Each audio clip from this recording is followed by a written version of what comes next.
Yahudi itu orang hebat. Nggak percaya? Albert Einstein itu Yahudi, Michael Dell, George Soros, David Beckham, Mark Zuckerberg, sampai Gal Gadot yang aktor Hollywood pemeran Wonder Woman juga seorang Yahudi loh. Jadi Yahudi itu emang selain mereka punya kekurangan, mereka juga punya kelebihan.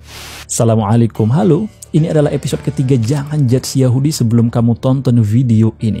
Kali ini kita akan bahas kekurangan dan kelebihan orang-orang Yahudi. Kalau kita merujuk definisi Yahudi berdasarkan Quran Inna Hudna yang asal katanya Hada Yahudo, itu berarti penamaan Yahudi baru ada setelah mereka melakukan penyembahan terhadap anak sapi yang terbuat dari emas.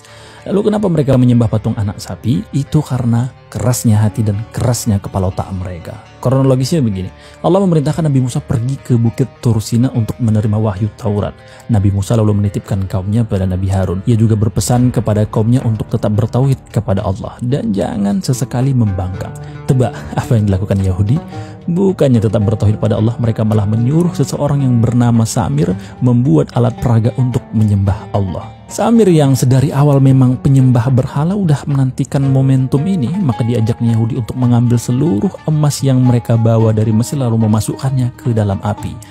Boom, jadilah patung sapi emas. Mereka menyembahnya. Dan nggak tuh, baru sebentar loh ditinggal Nabi Musa, udah begitu. Nabi Harun terus mengingatkan mereka, wahai kaumku, ini kesalahan, kembalilah kalian ke jalan yang benar. Tapi Nabi Harun malah diancam, kau diam, biar kita tunggu Musa, apakah kami bersalah atau tidak? Ya Allah, on banget, ya udah jelas salah lah, inilah Yahudi. Udah salah, masih juga ngeyel. Padahal sebelumnya udah sangat jelas Allah memberikan bukti nyata. Tongkat Nabi Musa bisa berubah jadi ular, tangannya mengeluarkan cahaya, sampai bisa membelah lautan.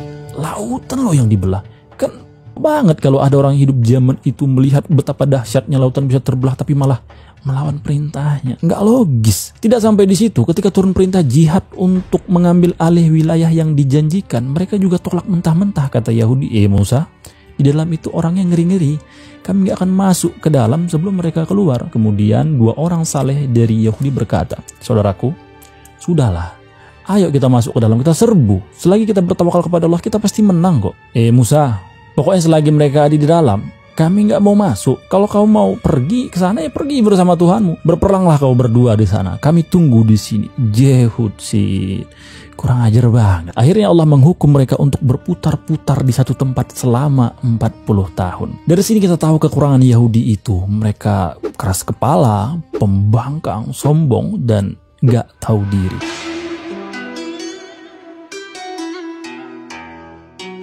Benar, Quran mengatakan kalau Allah tuh melebihkan Bani Israel atas segala umat. Tapi pada kesempatan lain juga Allah menghinakan mereka. Sampai-sampai mereka itu dikutuk jadi babi dan kera. Imam At-Tabari menafsirkan kalau kelebihan yang dimaksud hanya berlaku bagi para pendahulu mereka. Disebabkan mereka banyak yang menjadi nabi dan ulama. Umat terbaik ya tetaplah, alhamdulillah, umatnya Nabi Muhammad SAW.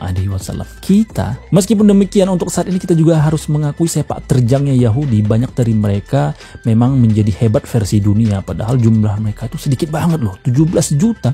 Tapi kenapa bisa sesuperior itu? Jawabannya cuma satu, mereka yakin seyakin-yakinnya pada Talmud, sebuah kitab Taurat yang sudah lama sekali dirubah dan nggak bisa dijamin keasliannya. Belajarlah dari cara mereka, percaya pada kitab KW aja bisa membuat mereka seperti itu.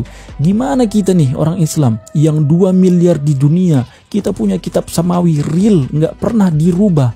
Kalau kita percaya sama kitab kita Al-Quran ini, Masya Allah, apa nggak kita lebih superior lagi dari Yahudi? Allahu a'lam bissawab. Selanjutnya akan kita bahas bagaimana sejarah masuknya Yahudi itu ke Madinah. Masih suka sejarah kan? Follow aku di sini. Kawan-kawan, kalian kalau pergi ke masjid tuh pakai jubah apa koko? Anyway, koko yang aku pakai di video ini mantap nggak? Kalau kalian suka, cek di keranjang ya.